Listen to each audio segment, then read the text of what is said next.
Okay, guys. So I just want to do a quick video just to show the Aussie US trade that we did earlier. Just what I had in mind for it.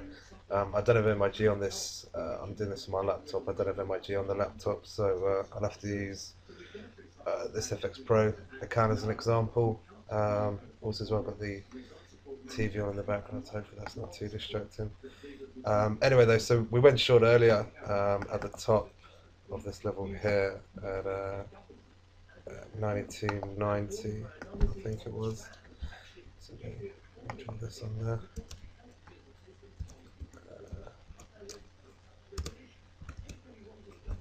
Oops, there we go.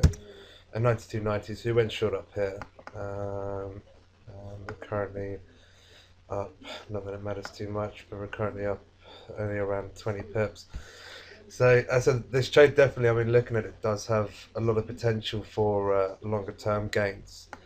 As well as sort of short-term things. I mean, hopefully some of you, um, I know a couple of you took the trade earlier, but hopefully some of you managed to get in at sort of 1% risk. So, potentially, we could be, looking at a pretty big return. I say potentially, the level at which it's shorted at, I can see pretty good longer-term gains. I know Kevin can as well.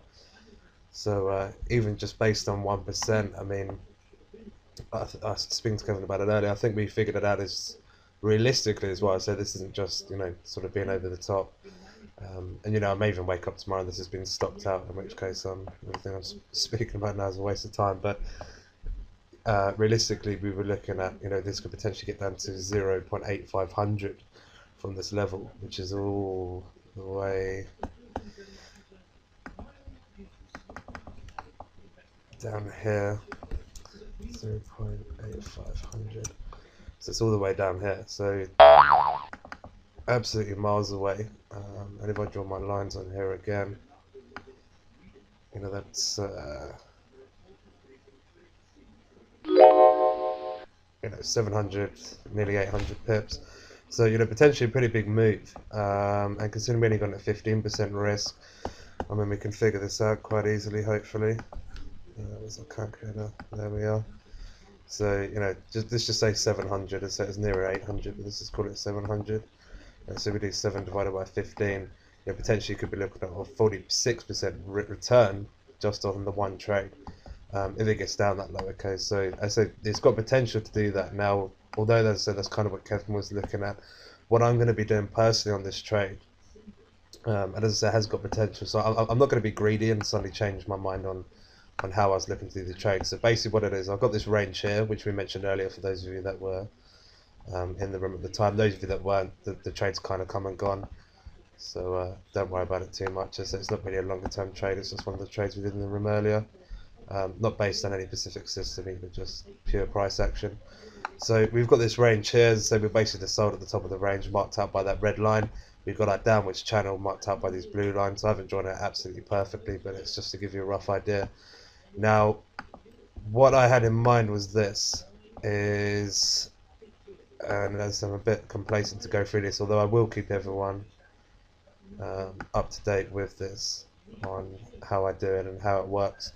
But basically, what I'm looking to do, okay, is trail the stock based on a 3 hour line chart. Now, I know MetaTrader doesn't have 3 hour charts, so that won't help you out too much. You can always download this if you want to, but I say I'll keep everyone up to date with this anyway. There's not really any mad rush. But basically, the way that you would trail this stock is you're looking for new peaks. They're called peaks and valleys, is what people call them. But we'd be looking for a new valley, and then a peak, creating a new low, and then you trail the stop based on that. So let me give you an example. Let's just say we brought somewhere down here. Now this is applied to the close, so the price doesn't, it looks a bit dodgy. If you added candlesticks onto this, there'd be candlesticks in different areas. But let's give an example. So the way that you would trail the stop is on a dip down if you're going long, but only if the push up from that dip makes a new high as far as the close is concerned.